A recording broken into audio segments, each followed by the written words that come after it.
참으로 복되고 좋은 주일입니다. 이제 추석 연휴가 시작이 되었습니다. 이 명절과 가까이 유대인들의 명절을 생각해 보자면요. 지난 주간에 왔던 명절은 그 새해, 나팔절, 그리고 돌아오는 그 염키프루라 불리는 그 대속죄일, 이 주간이 이제 유대인의 명절의 주간입니다. 이제는 장막절이 되죠. 그렇게 되면서 명절 주간이 보면은 우리의 추석 주간하고 상당히 맞닿아 있고요. 또 6월절도 보자면 우리들의 설과 많이 맞닿아 있습니다.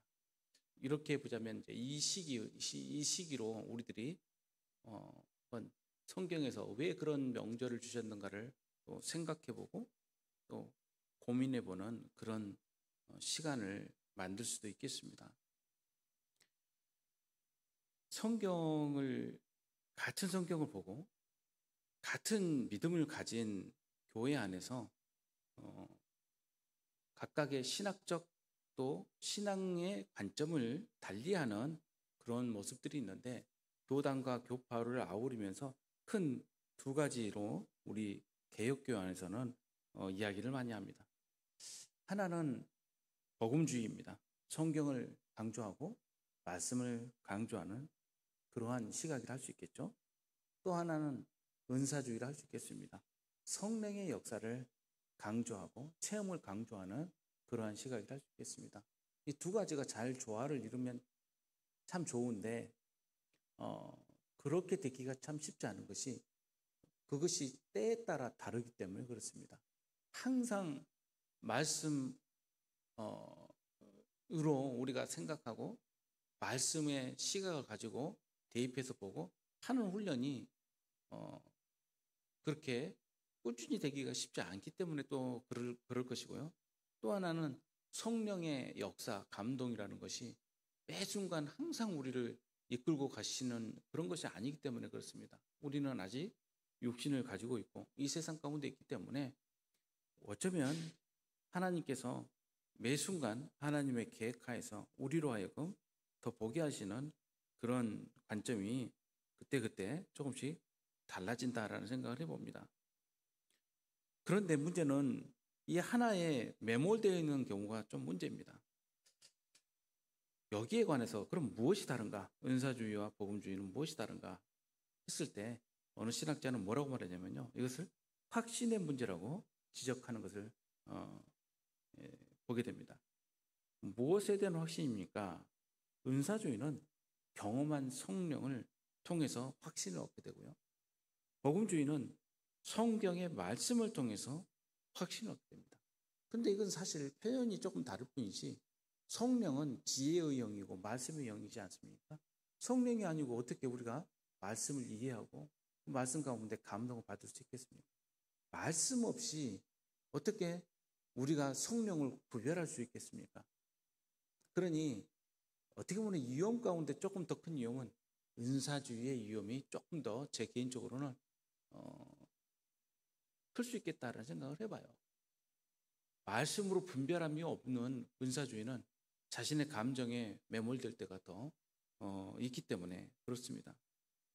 오늘 사마리아에 있는 사람들이 하나님의 말씀을 받고 또 세례받는 사건을 우리들은 성경에서 보게 됩니다.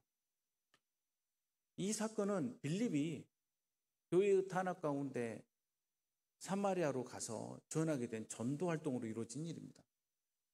이 배경 또한 우리가 잊지 말아야 될 것은 전도 활동의 배경에는 교회의 핍박이 자리하고 있다는 것을 잊어서는 안 됩니다. 그러니까 우리는 우리의 여건이 완성이 되어야 전도가 이루어질 거라고 생각하지만 하나님의 역사는 그렇지 않다는 것이 중요하죠. 하나님의 역사는 우리로 하여금 어떤 환경에서도 하나님의 역사를 주목하게 하고 하나님의 말씀을 같이 이해하고 동역하는 그런 기회로 만들어 주십니다. 그래서 여건을 탓할 이유가 없는 것이죠. 빌립이 사마리아에 가서 말씀을 전할 때 사마리아 사람들이 하나님의 말씀을 받습니다. 그것이 14절에 또 분명히 다시 강조되고 있죠.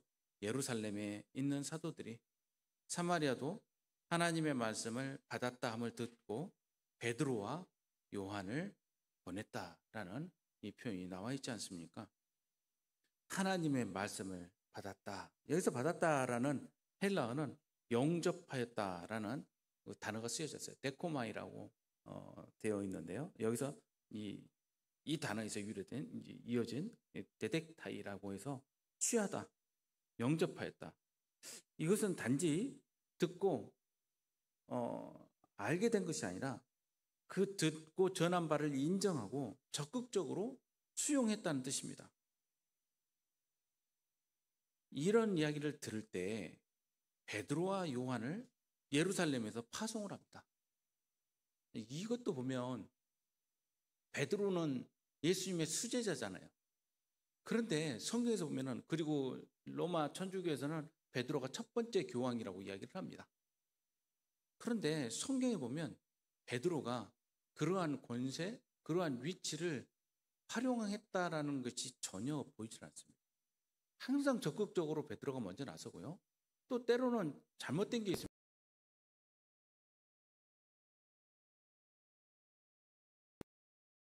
초대교회의 그 역사를 보면 하나님의 말씀이 우선이 되었지 누군가의 개인의 권리가 작용하는 것을 우리는 발견하지 못합니다. 베드로와 요한, 이 두 사람을 왜 지목해서 보냈는지는 정확하진 않아요. 그러나 그 앞서서 사역할 때 베드로와 요한이 함께 다니면서 사역하는 것을 보게 됩니다. 이 사마리아로 가게 될 때 저는 요한의 마음이 좀 궁금했어요. 왜 그러냐면 요한이 예수님과 함께 사마리아에 들어갔을 때 사마리아 입구에서 예수님과 제자들을 맞이하지 않고 거부하면서 내쫓았던 사마리아 사람들이 사건이 있었거든요.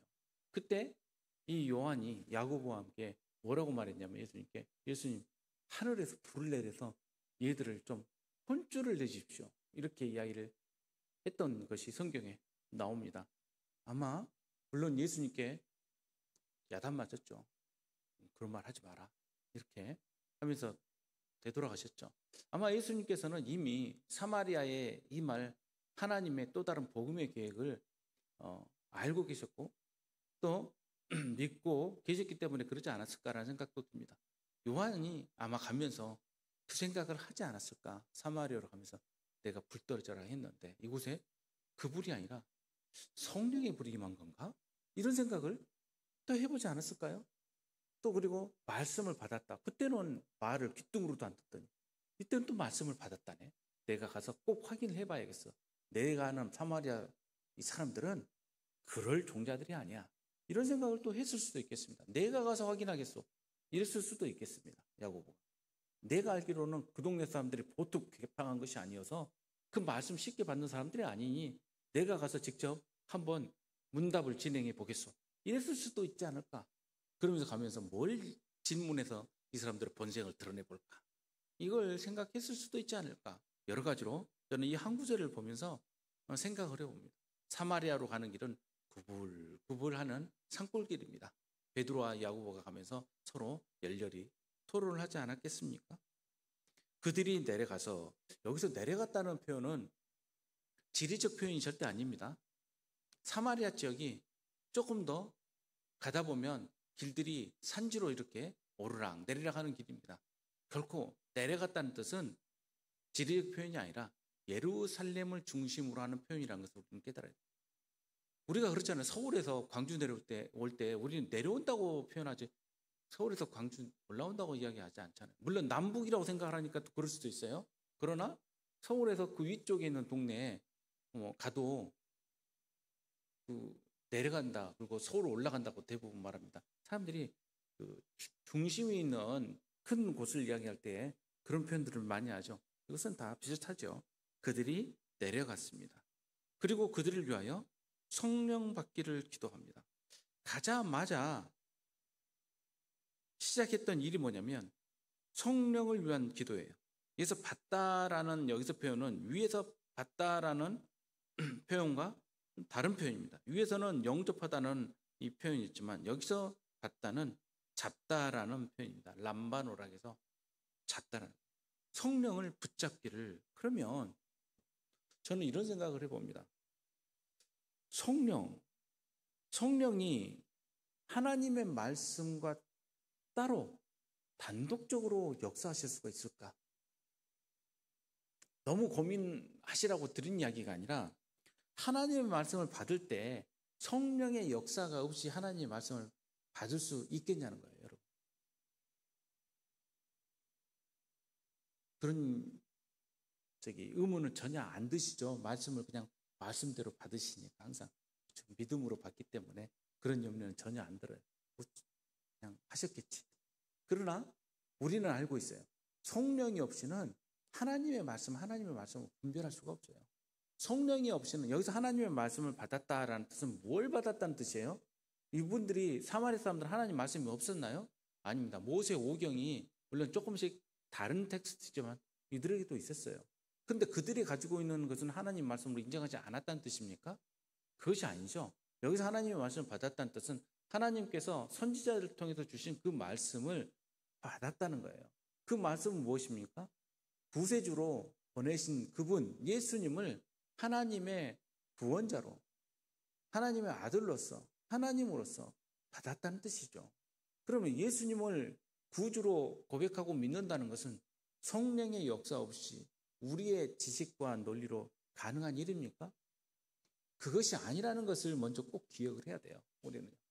우리가 믿음을 얻게 되는 것은 사람이 가진 지혜, 지식으로 이루어지는 일은 아닙니다. 물론 변증이라고 해서 신앙을 사람들에게 알기 쉽게 설명해 주는 그러한 방법론들이 필요 없다는 뜻이 아니에요.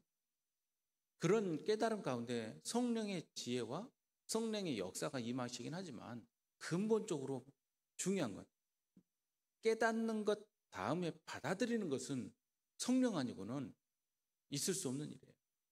아마 여기에는 사마리아에 있는 그 많은 사람들이 하나님의 말씀을 깨닫게 되었지만 취하는 부분에 있어서는 약간의 머뭇거림이 있었다고도 이해할 수도 그럴 수도 있습니다. 또 하나는 왜 이러한 것은 뒤에 보면 이는 한 사람에게도 성령 내리시는 게 없고 오직 예수의 이름으로 세례만 받을 뿐이더라. 이 말씀이 서로 우리들에게 약간의 혼란을 일으킵니다. 이 본문처럼 수많은 논쟁이 벌어진 본문이 또 드물 겁니다. 그러면 세례를 받아도 성령을 못 받을 수 있는 것인가? 그러면 세례 받고 또 성령 받기를 또 우리는 항상 강구해야 되는 것인가? 이런 부분에서 교회사적으로 굉장히 오랫동안 논쟁이 이루어져 왔습니다. 세례를 받았는데 성령을 못 받고, 그러면 세례 받고 난 뒤에 성령을 위해서 간구하고 이러는 것이 맞는 건가? 순서는 상관이 없다는 것을 우리는 어디서 보게 되냐면요, 가이사랴에 있는 백부장의 경우가 그렇습니다.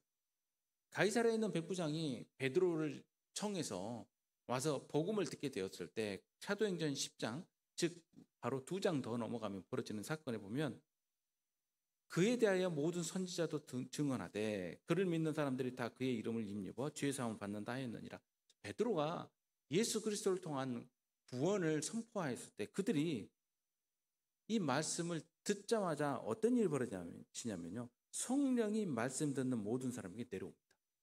이것을 베드로와 함께 온 할례받은 신자들이, 여기서 할례받은 신자들은 유대인들이죠. 그들이 이방인들에게도 성령 부어주심을 보고 놀랐다라는 이야기가 나오고, 이 놀람 때문에 뭐라고 말하냐면 이들이 성령을 받았기 때문에 누가 능히 물로 세례 베품을 그 말이요 하고 세례가 그 다음 순서예요.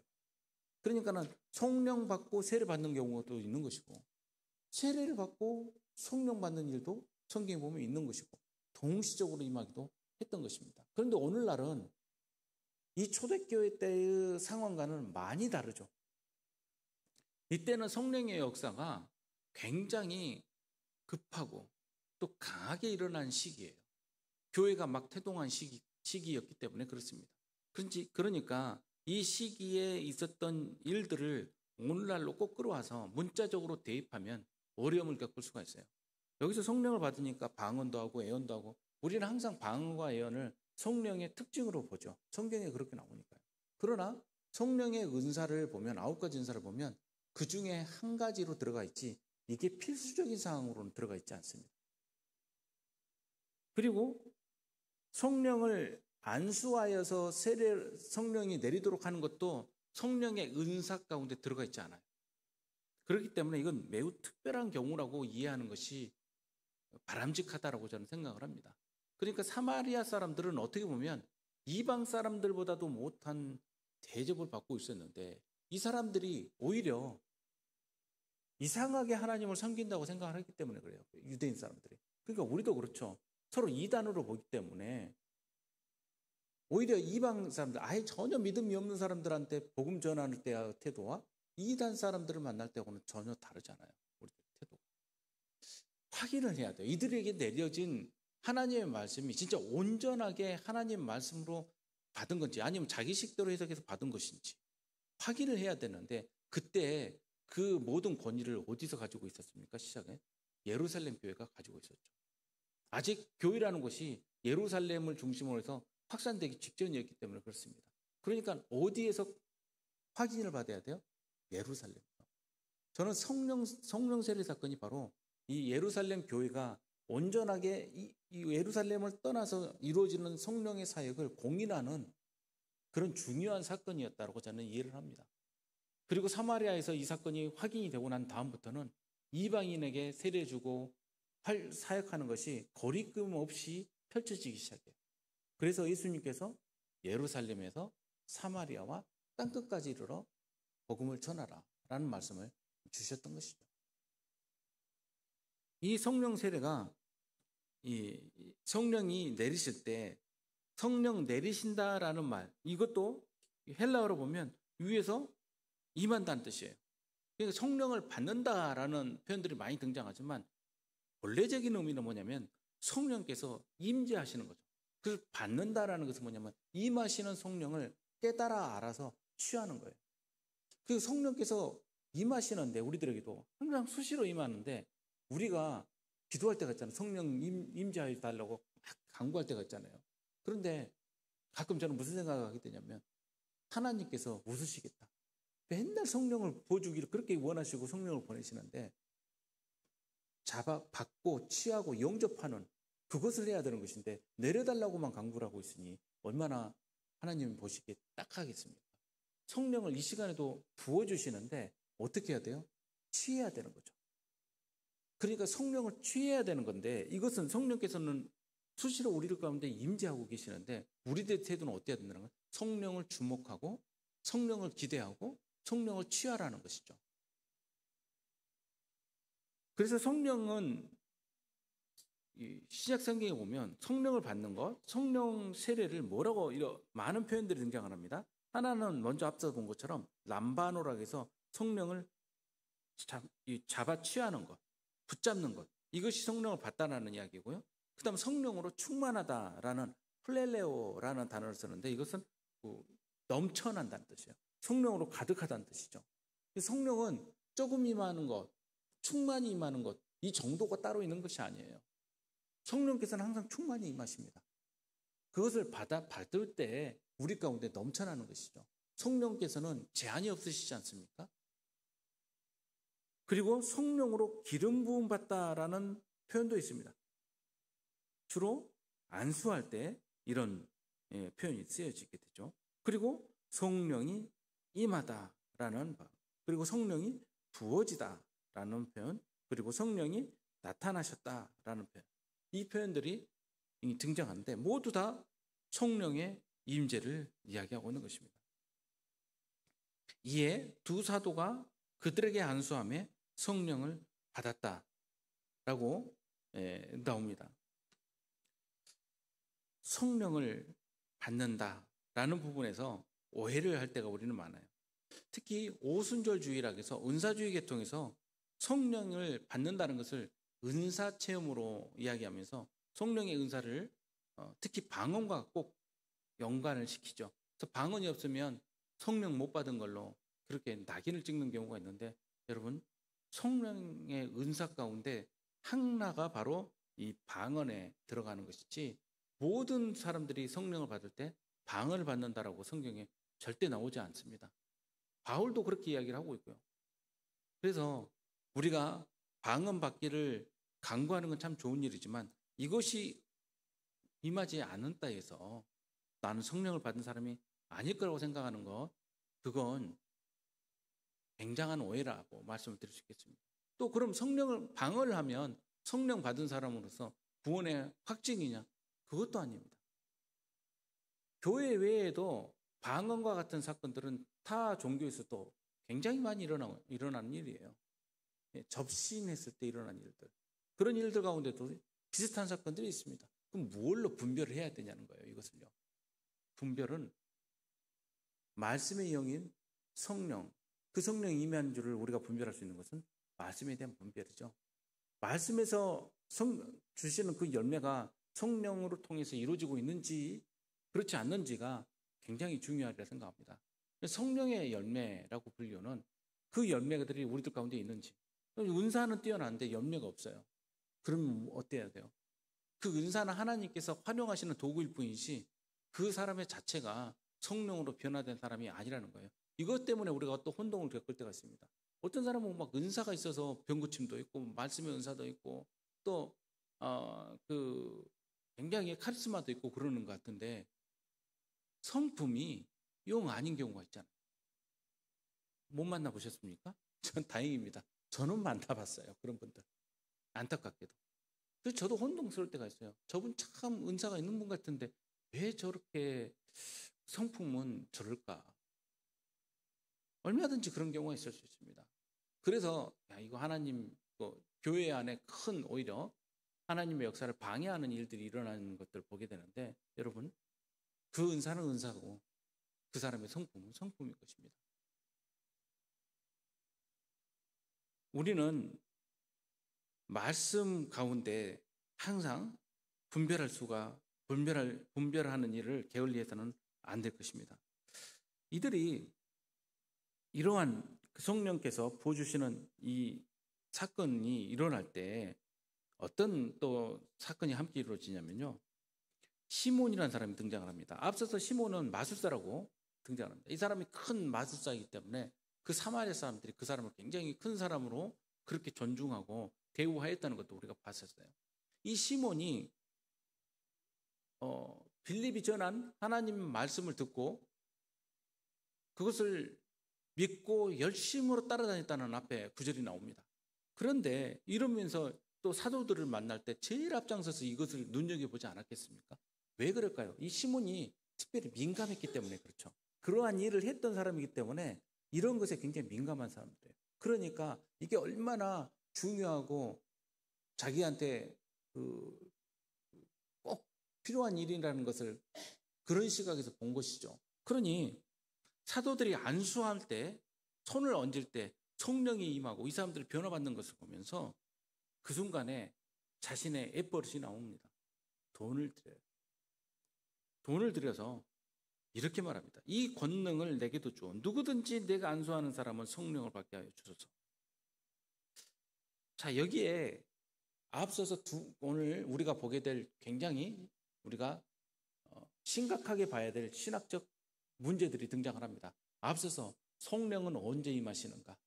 그리고 성령의 임재는 성령의 임재와 세례가 따로따로 갈 수 있는가? 또 하나는 세례 받은 사람이 성령을 못 받을 수도 있는가? 뭐 이런 식의 우리들의 오해, 그런 이해 가운데 우리가 그 말씀 가운데 교정이 필요했다고 한다면, 이번에는 성령을 돈 주고 살 수가 있는가? 성령의 은사를. 안타깝게 시몬만 그런 것이 아니라 오늘날에도 그런 경우가 있다는 것이죠.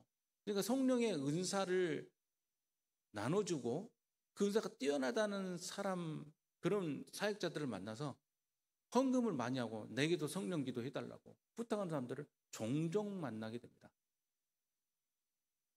거기에 많이들 흔들리죠. 여기서 큰 문제는 뭐냐면요, 돈을 주었냐 안 주었냐가 문제가 아니에요. 헌금을 했냐 안 했냐가 문제가 아니에요. 여기서 가장 큰 문제는 하나님의 능력을 내가 내 마음대로 활용할 수 있다라는 그 생각이 가장 큰 문제인 것입니다. 하나님의 능력을 자유자재로 사용하고 통제할 수 있는 그러한 존재는 오직 하나님만 가능한 것이죠. 뭐 누구는 하나님 까불면 어쩐다고 한 사람도 있긴 합니다만, 갑자기 또 나왔네요. 그냥 이야기 안 해야 되는데. 내 머릿속에서 사라졌으면 좋겠는데 왜 자꾸 이렇게 드나드는지 모르겠네. 네.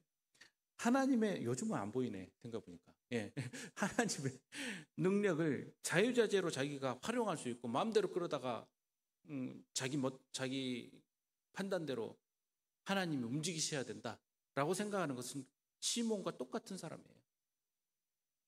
시몬은 하나님을 통제하고자 하는 그런 기본적인 옛사람의 욕망을 그대로 가지고 있었습니다. 우리를 또한 말씀으로 변화는 받는데 어떤 시험이 가장 크냐면요, 하나님을 내가 내 뜻대로 통제하고자 하는 그런 유혹이 제일 커요. 아니 어떻게 감히 내가 그런다고 생각하십니까? 아니 자세히 한번 우리 스스로를 돌이켜 보십시오. 기도할 때도 그렇고 우리가 무슨 일을 할 때 하나님이 이 일을 하셔야 된다고 우리는 끌어다니지 않습니까? 우리가 하나님 믿는 사람이니까 하나님 마땅히 해 주셔야 된다고 우리는 요구하지 않습니까? 우리가 마땅히 하나님의 자녀라면 자녀다운 우리의 정체성이 무엇인가를 고민하지 않고, 그러면 우리가 하나님의 자녀답게 어떻게 살아야 된다는 것을 고민하지 않고, 우리가 하나님의 자녀니까 하나님께서 다 들어주셔야 된다라는 그런 유아적 생각을 우리는 갖고 있지 않습니까? 유아적 생각에만 머무르는 것이 아니죠. 하나님을 통제하고자 하는 것이죠. 이것이 어떻게 보면은 자칭 성령파들 가운데도 보이는 큰 오류라고 할 수 있겠습니다. 은사를 자기가 통제할 수 있다고 생각을 해요. 그리고 임파테이션이라는 것도 잘못 오해가 되는데 성령의 은사를 전달하는 것, 부어주는 것. 이것 또한 성령께서 하시는 일을 누군가가 가능한 사람이 있다고 생각을 하고 그 사람한테 매달리는 경우들이 있거든요. 우리의 신앙적 관심도 하나님과의 인격적이고 친밀한 교제보다 은사와 우리들 안에 벌어지는 그런 기적 같은 일에만 머물러 있지 않는지, 그리고 여전히 그러한 하나님을 내 뜻대로 부리고 싶은 욕망이 우리들 가운데 있지 않는 것인지 우리는 스스로를 돌이켜 봐야 됩니다. 시몬이 왜 그랬을까? 시몬은 아직 옛사람을 벗어보지 못하고 있는 것입니다. 자기가 그렇게 살아왔던 생각과 태도와 습관이 그대로 나오고 있는 것입니다. 누구나 자기 경험으로 상대를 평가하는데 익숙하죠. 내가 살아온 방법이 모두에게도 똑같을 거라는 생각들을 우리는 하고 살아요. 우리도 모르게 그런 생각을 꼭 합니다. 항상 사기를 치며 상대를 기만해 온 사람이 있다고 한다면 그는 만나는 사람마다 자기처럼 사기꾼일 거라는 생각을 합니다. 그리고 누구에게 진심으로 대하는 것보다 기만적인 삶을 살아왔던 사람이라면 나에게 어떤 진실된 모습을 보인 사람을 만나도 쉽게 믿지 못하고 그에게 자기 마음을 내어주거나 자기 진정한 모습을 보여주는 일에 주저하게 되죠. 시몬은 평생을 그러한 능력을 구하며 살았습니다. 사람들에게 있어서 인정받기를 갈구하며 살았죠. 모든 사람이 자기와 같을 것이다 생각을 합니다. 겉게 보면 다 똑같다라고 생각을 해요. 그 남자들 만나보면요, 나이 든 남자들 만날 때 깜짝 놀랄 때가 있어요. 그 만나서 저도 옛날에 그 동창들 만났다가 한번 다시는 그 자리를 안 가겠었는데요. 그냥 쉽게 나오는 이야기예요. 저희끼리. 야, 여기서 룸살롱 같은 데 안 가본 남자가 어디 있어? 그리고 그런 돈 주고 뭐 그런 외도 안 해본 사람들이 어디 있어? 자기들끼리 그런 이야기해요. 세상 다 똑같아. 남자들 치고 안 해본 사람 세상에 어디 있어라고 쉽게 이야기하는 거예요. 그러면 안 해본 사람들은 자기들 보기에는 남자답지도 않고 그런 식으로 자기들이 만들어내는 프레임을 스스로 공고히 하는 그런 모습을 보니까 다 똑같다고 생각하구나. 자기들이 그렇게 살면 누구나 다 똑같이 그렇게 산다고 생각을 하는구나. 자기가 경험하면 그 경험이 강하게 작용하니까 상대도 그러려고 생각을 해요. 맨날 바람 피는 남자만 본 여자들은 똑같이 생각을 할 수도 있겠네요. 남자를 보면 남자들은 다 똑같아, 이렇게 생각할 수도 있겠네요. 그렇지 않잖아요. 시몬이 그렇게 살았던 것입니다. 당연히 사도들도 이런 자기와 같은 경우라면 가지고 있는 걸 다 내놓고라도 이런 능력을 살려고 하지 않았겠어? 사람들이 다 그랬겠죠. 우리들도 만약에 가능하다고만 한다면 이런 능력을 돈 주고 살 수 있다는 것이 전제만 된다고 한다면 여러분 어떻게 하겠어요? 모든 걸 다 팔아서라도 이런 능력을 살려고 하지 않았겠어요? 그런데 돈 주고 산다는 말이 성경에 없는 건 아니에요. 밭을 갈다가 자기가 남에게 빌린 밭을 갈다가 금은보화를 발견한 사람 이야기가 나오잖아요. 그 금은보화를 발견한 사람이 그 밭 주인에게 자기가 가진 것을 모든 걸 팔아서 그 밭을 살려고 하지 않습니까? 자, 이것은 무슨 표현입니까? 은사에 대한 이야기예요? 아니에요. 이건 구원에 대한 이야기예요. 예수님을 만난 사람이 예수님이 얼마나 큰 값을 갖고 계시는지, 세상 어떤 보화보다도 뛰어난 것이라는 것을 깨닫게 되면 자기가 가진 것을 모두 다 포기할지라도 예수님을 얻는다는 뜻이죠. 그것을 자칫 이런 능력으로 치환해버리거나 엉뚱한 생각을 가지면 곤란한 것 아니겠습니까? 이 사람은, 시몬은 이 능력을 갖는 것이 자기가 할 수 있는 지금 가장 급한 일이라고 생각을 했던 것 같습니다. 베드로가 이제 여기에 이렇게 말을 합니다. 내가 하나님의 선물을 돈 주고 살 줄로 생각했으니 내가 은과 함께 망할지어다. 여기서 우리가 이 구절을 자세히 읽어보면 무엇에 시선을 두냐면요, 이 문장의 주어가 시몬이 아니에요. 여기서 주어는 은입니다. 은. 은이 너를 끌고 멸망으로 들어갈 거야. 네가 의지하고, 결국 그 은사는 무엇 때문에 구하는 거예요? 더 많은 은을 요구하는 거 아닙니까? 더 많은 은을 얻기 위해서 이 은을 투자하는 거 아니에요? 그러니까 우리의 신앙의 관점과 우리의 신앙의 방향과 그리고 또 본질은 시몬과 항상 견주어서 생각을 해봐야 됩니다. 야, 이런 못된 놈이 다 있네. 사도들한테 돈 주고 이거 살려고 그래? 큰일 당해 마땅하지. 자세히 보면 시몬과 우리가 다를 바가 없을 때가 참 많다는 거예요. 더 많은 기회를 얻기 위해서 신앙을 활용하는 거. 그 경우가 아니면 언제든지 다른 방법을 찾으려고 하는 사람들. 오늘은 분명히 교회에 오면 권사님이셨는데 절에 가시니까 바로 보살로 바뀌시는 분들. 그리고 또 수시로 점집 찾아가지고 자기는 동양 철학한다고 우기는 분들. 사방에 있지 않습니까? 왜 그래요? 하나님이 도구일 뿐이고 더 많은 기회를 위한 수단일 뿐이에요. 그러면 그것과 함께 멸망하게 되는 것 아니겠습니까? 베드로가 사도행전 3장 6절에 했던 이야기를 보십시오. 뭐라고 했는지.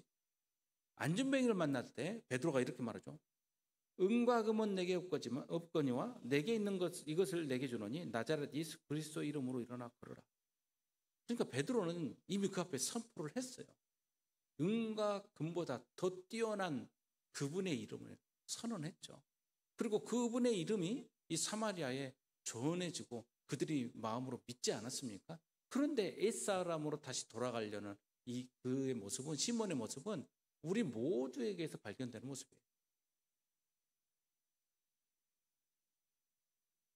이때 저는 시몬이 애당초 처음부터 기만했다고 생각되진 않아요. 왜냐하면 시몬이 그도 믿고 시몬도 믿고 했을 때 이 피스티오라는 말은 참되다고 생각하고 받아들일 때 쓰이는 단어거든요. 그러니 이 빌립이 전한 복음이 참되다라고 그도 알았다는 거예요. 첫 번째로. 그리고 세례를 받았어요. 그 다음에 전심으로 따라다녔다라는 이 전심은 끈질기게 성실하게 쫓아다녔다는 뜻 아니에요. 그 누구보다도. 그런데 옛사람을 벗어버리지 못했을 때 그는 그 옛사람에 끌려서 다시 그 은을 따라 가고 있는 모습을 보게 됩니다. 잘못된 열심을 좋은 열심으로, 좋은 믿음으로 착각하면 안 돼요. 교회 안에서 막 열심을 부린다고 해서 그 믿음이 그 열심이 좋은 믿음은 아니에요. 무엇을 위한 열심이냐가 참 중요하죠.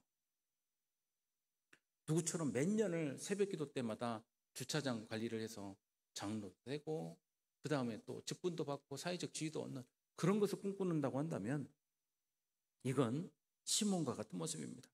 하나님 앞에서 내 마음이 바르지 못하니 이 도에는 내가 관계도 없고 분깃될 것도 없다라고 베드로가 선언을 합니다. 내 마음이 바르지 못했다라는 말은 그 생각과 태도와 그리고 그가 원하는 것들이 진실되지 못했다는 거예요. 이 도에는 내가 관계도 없다 그래서 이 도는 복음이죠. 복음이 주신 그 은혜 아닙니까? 내가 관계도 없다라는 그 관계는 메리스라는 헬라어인데 땅을 말해요. 땅. 나눠주는 몫을 말합니다. 그러니까 여기서 관계가 없다는 것은 하나님 나라와 관계가 없다는 뜻이죠. 하나님 나라를 얻는 것과 관련이 없는 것이죠. 이것은요. 그러니까 우리는 우리의 신앙의 본질이 무엇인가를 알아야 됩니다. 이 땅에서 구하고 이루어지는 일이 아니라 하나님 나라에 있다는 것을 잊어서는 안 돼요. 분깃될 것도 없다 했을 때 이 분깃은 주사위란 뜻이에요. 주사위는 뭐냐면 제비를 뽑아서 얻는다는 뜻이 있는데 무엇을 나눌 때 씁니다. 예수님의 옷을 나눌 때도 이들이 그 제비 뽑아 나눴다 나오죠. 성경에 보면요. 제비를 뽑는다는 뜻이 뭐냐면 유산을 나눌 때도 이런 식으로 나눴어요. 그러니까 여기서 말하는 분깃은 또 유산을 이야기해요. 이 땅에서부터 얻는 하나님 나라의 유산이라 할 수 있겠습니다. 여기에도 관계가 없습니다. 그래서 그러므로 너는 이 악을 회개하고 주께 기도하라. 혹 마음에 품은 것을 사하여 주시리라. 라는 말씀과 더불어 다시 시몬의 본색을 지적합니다. 너는 악독이 가득하고 불의에 매인 바 되었다라고 이야기해요. 은사를 강구하는 것이 불의가 되는 사건이에요. 여러분 어떻게 하면 불의가 됩니까? 은사를 이렇게 구할 때 이것은 악독한 일이고 불의한 일이고 하나님 나라와 관계없는 일이 되는 것입니다.